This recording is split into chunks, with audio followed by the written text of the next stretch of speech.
George, and I have a lot of vlog photos and videos on the way coming up, but I figured I'd be doing, in an effort to really do YouTube videos almost every day, I thought today would be a good time, now that I'm back in Connecticut, to talk about the evolution of computers, or really where have computers gone. And actually, what really gave me the idea to do this was the fact that I was able to live stream me being on a boat in the middle of Lake George, shitty T-Mobile coverage, despite the problem. I was still able to actually get the stream going. And what really impressed me was the fact that I didn't use a laptop. I didn't use a desktop PC, obviously. I couldn't have done that. I actually just used this phone. And this phone also acted as part of my camera for my vlogs. So it's actually, to me, it's just so impressive from where we've come to actually get to something like this just in my hand. I know so many people who just use a mobile device as their primary computer. They don't type much. All they do is surf the internet, look up things, look up facts, statistics, and that's it. And they just use their phone to do this. And you know what?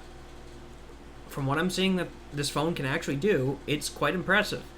I can record videos on my phone. I can record music on my phone, including MIDI outputs, and I can even record a podcast on my phone. So these devices have come such a far way from where we've begun. And what I'd like to do is I'm going to try to roll up the intro first, and then once the intro is done, I'm going to show you on my screen here where we've come from, and it's quite crazy, actually. So let's try to roll the intro up, and this is new, so I'm trying out with OBS Studio to see if this actually works, the intro. So let's switch over to that input.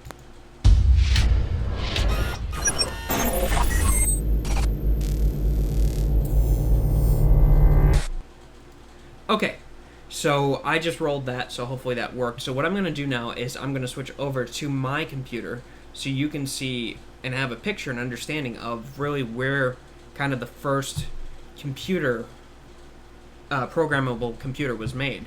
So we're going to switch over to my computer now. And what you can see here is, obviously, I'm going to shrink this down because we've switched over to my computer fully, but this is the first computer. Now, the definition of a computer was really interesting, but generally speaking, it was designed to do equations and to solve problems and calculations. So the word computer was first used and recorded in 1613, and originally was used to describe a human who could perform calculations or computations, which is what these computers do.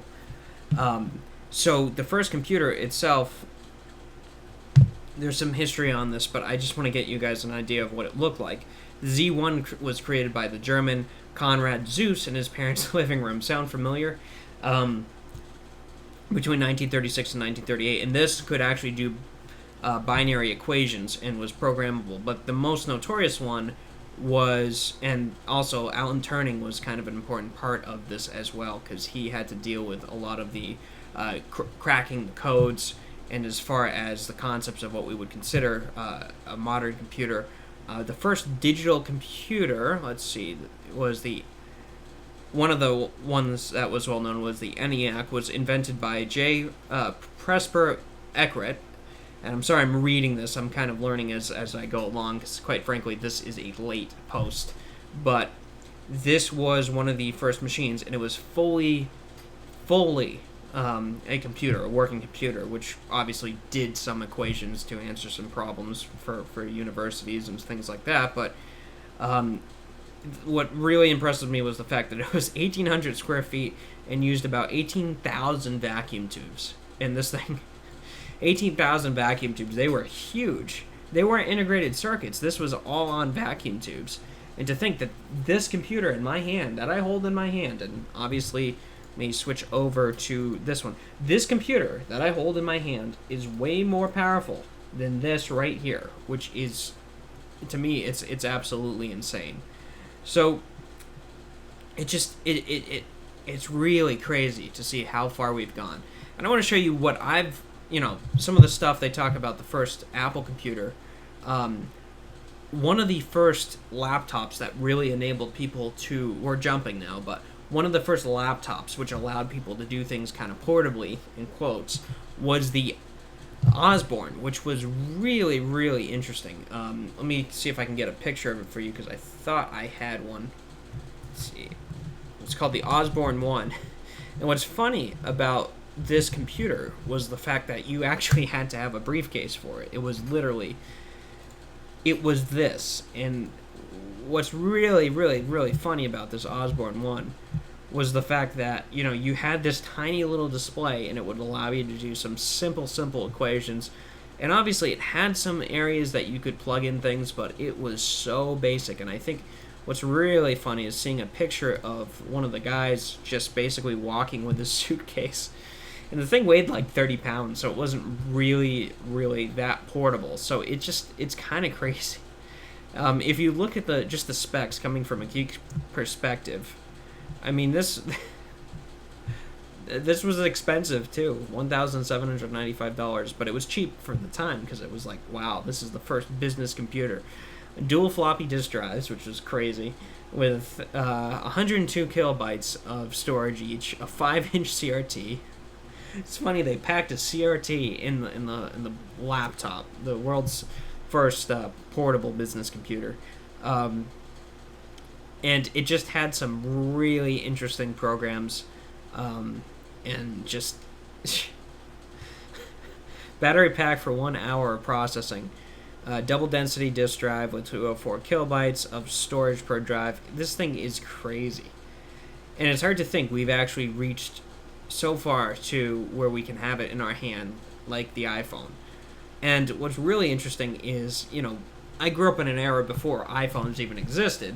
I mean, I'm not dating myself, but I mean, some people might think that's impressive. I grew up before they had iPhones, but people were using things like the Palm Pilot, which allowed you to have data and applications. But what you'd actually have to do is you'd have to take a just a little stylus and hit the applications and type in each little thing that you wanted to.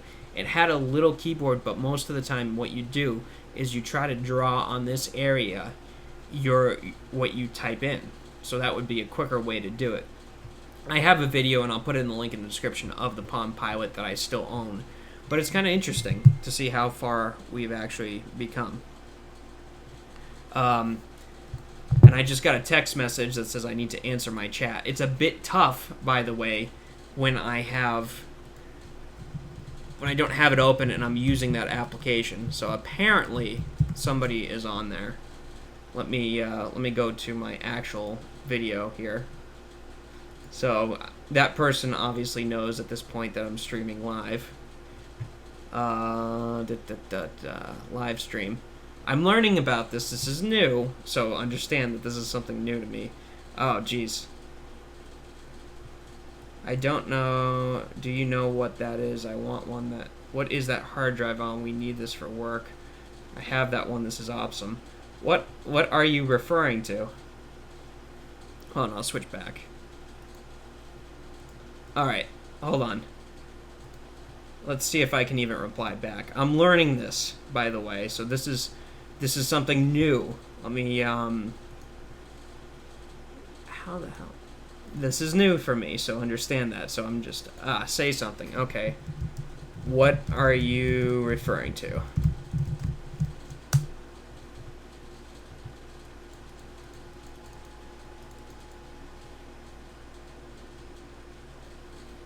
So I'll wait for that comment. I will keep it on the side. Understand, I just got back from vacation, so I didn't realize anybody was tuning in live. Alright, so I will wait for the response. But anyways, getting back to the point here, and I will make sure we get back. The laptop. The laptop was the Osborne. Going back to that, it had 2 floppy disk drives. That's crazy. 64K. It's got 64K of RAM, dual floppy disk, 102 kilobytes. Hold on, let me actually switch back to this. We'll shrink this down. So the laptop, I can't even see as far as... I think it stored everything on the flash drive, actually. I mean, the floppy disk drive, I should say. I'm a little bit tired. And I think that's what what it used. Now, as far as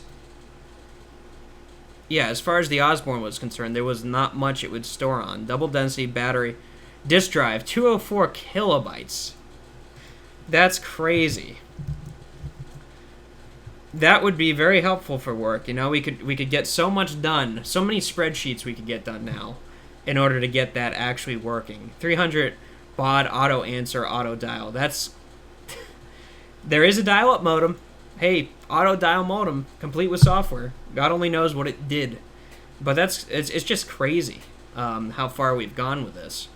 So, anyways, getting back into things, we have the Palm Pilot, which I've used, but even further, we have the BlackBerry, which used to be the rage of things. So the BlackBerry was huge. You could store everything on there. You could store notes, and it was great because it had a phone in it and everything like that. And it's kind of nuts to see that, you know, where we've come from the BlackBerry and how we've jumped to the iPhone. It's kind of crazy. But the BlackBerry was the first revolution in this. And then Palm basically got more intelligent, and then they tried to integrate with Windows as well. Just a basic, you know, organizational. It basically allowed you to store everything and organize it. It's kind of interesting. So, oh yeah. I don't know which phone you're referencing, but if you're talking about the BlackBerry, yeah, the BlackBerry was cool, but the Palm was pretty cool too. When they had the Palm with the Windows Phone, you could actually RDP on it. From my understanding, you could actually remote into other computers with it, which was absolutely crazy. But this phone, it did a lot. It did what you were looking for. Yeah, the Palm was pretty cool. But yeah, it's crazy. And then you could even customize your wallpaper, which, by the way, you couldn't do with the first. You couldn't do it at all with the first iPhone. You were stuck when they released the iPhone, and if we go back to the actual iPhone here, you were stuck with a black screen, and that's it. So if I look for the iPhone 1, you were literally stuck. Now this shows it. This is what I'm referring to. This is a modern comparison. You were stuck with a black screen. So in some ways, the BlackBerry was actually better in getting some of the information out at first, until the iPhone took dominance in 2007. So it was really interesting. Now, Windows 10 is being very typical right now, so I don't know what's getting streamed. In fact, it just decided to freeze on me, which I'm not surprised. So if you can still hear this, here we go. It came back. So it doesn't surprise me that BlackBerry was in some ways way more on par than the iPhone was. But what killed BlackBerry was the fact that they lost all of their application support. The iPhone became so popular from AT&T's standpoint that you couldn't even. It just became the modern phone to go with. So it was really kind of interesting. Another thing that I want to mention, I'm going to switch back to, now that, make sure this works. The other thing that I thought was really interesting was the netbooks, and the death of the netbooks. It wasn't the death, but it kind of became the death. Let me switch over. Yep, I'm still on here. So this was a netbook. This was an HP Compact 2133. In fact, it ran Windows XP, and it ran it so basic. Actually, this was Vista, but they had ones that ran XP, and it just ran like crap. Like, these were not the things that you wanted to choose, but they were a step in the direction of having a true portable computer, and people really wanted it. So these were kind of crap. I know that the person that's commenting on this video would have a lot to say about netbooks. Yeah, Vrim went down for 3 days is what killed BlackBerry. In my opinion, I think what killed BlackBerry was the fact that when Android came about, it just, they didn't go with it. And I was so sure that they should have went with it. Like, BlackBerry was just, yeah, the notebook was heavy, but BlackBerry just couldn't go with the right thing. They finally went with Android, and it just didn't. It was too late. They should have done it earlier. That's what I was saying, and put the BlackBerry software in there. I was preaching that back in like 2011 when I had first graduated high school. I'm like, that would save RIM, but it didn't. They stuck with their BlackBerry operating system, and I think that killed them. And I'm surprised they're still around. So as far as this notebook is concerned, yeah, it was pretty heavy. I'm gonna actually see if this individual that's chatting with me right now remembers this. So let's see. Sony Netbook. I think it's gonna show. So do you remember this? I thought this was a cool concept until you saw the actual size and implementation of it. Let me see if he still remembers it. If he's still watching.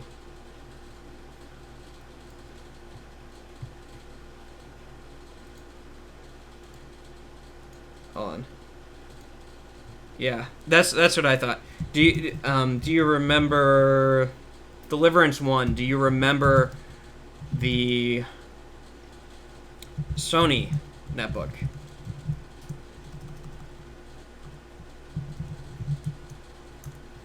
Yeah, you said the VAIO. So, the VAIO in this case. I thought this was really cool because it was like a split screen. But the problem with these were that they were underpowered for what you needed them to do. So they worked, but they were and I remember these things because they were very, very expensive. But the point I'm trying to drive home about this whole thing is that we've come such a far way to try to get ourselves in the right direction. And I think that the iPhone right now makes a really, really good computer for some people. And it's just interesting because I grew up from a time, and I'm sure everybody remembers this, where you would go to your desktop computer when you needed to do work. But there are kids that are my age that are just using their iPhone because they don't need a personal computer for what they do. So it's just really interesting because now I'm able to use this. Let me switch back to the stream here. I'm now able to use this device to do a lot of my work. I'm able to use it to stream videos. I'm able to use it to chat with people. For the most part, people don't, unless they're trying to do finances and things, I still think that a keyboard and mouse is a good solution. For the most part, people just use this as their primary computer. Some people don't even have a regular computer. So this has been going on for a while. This is a little stream that I had. I just wanted to kind of walk everybody through just where we've come and where, and it's even cooler to where we might be going. I mean, if you look at the Microsoft HoloLens now, it's really an interesting step that Microsoft is trying to do to try to stay within the game. So what's really interesting is that the HoloLens literally looks like that, and it will allow you to see things in front of you. So you no longer need the physical entity. I didn't actually switch it. So this is what the HoloLens looks like, but it allows you, again, to see things without having to use a physical mobile device. So the way virtual reality is and everything, it's actually it's pretty cool because what they're doing on the fly work is that what the iPhone and tables are good for. Yeah, quick little edits. I'm jumping back and forth, but if you see with the HoloLens, I think that's a strive to an interesting future because they're, and if I spelled it correctly, that would help. With Microsoft, they're actually making it so that way you can see the windows in front of you. You can see everything here. And I'm going to be doing another YouTube video on it, but what they are doing, which I think is really, really neat, is they are actually using the HoloLens technology, and they're licensing it off for free to people who have Windows 10 machines, so the HoloLens shell can actually be used not only for the HoloLens, but for other media like the Oculus Rift or the HTC Vive, which I think is really cool. Microsoft sees a future where you're using Windows and you're just using it on your eyes. So that's kind of it's really interesting where this technology is going, and I've just figured I'd have a little discussion on this to where we've come. It's quite incredible. If you look at like one of the first computers here, it's just, and now look to where we're going with the HoloLens. I mean, that is quite impressive, and I appreciate the comments everybody is kind of putting in this video. I really do appreciate it, and let me know what you think I could do to improve this video. It's very late at night right now for me because I just got back. I'm a little bit tired, but just let me know what you think I should do to improve this. But computers, really, it's just crazy to see how they changed. I'm looking forward to adapting with them. Let me switch actually back to the here. I'm really looking to adapting with them. By the way, if Deliverance 1 was wondering what I was using, it's called OBS Studio, and you might want to take a look at it and do some streams. By the way, Deliverance 1, not OBS 1. OBS Studio is the name of the software. What I'm going to be doing is I will be taking your challenge up, and I'm going to be recording it every day as best as I can. But anyways, thank you very much for watching this video. I'm tired. It's about time to end the stream, but I just wanted to say computers have gone so far, and we are just it's really exciting to work in this field. And I hope you guys stay tuned for more videos on technology, and I will continue to do more video discussions on this. It's been a long video, but I appreciate you staying tuned.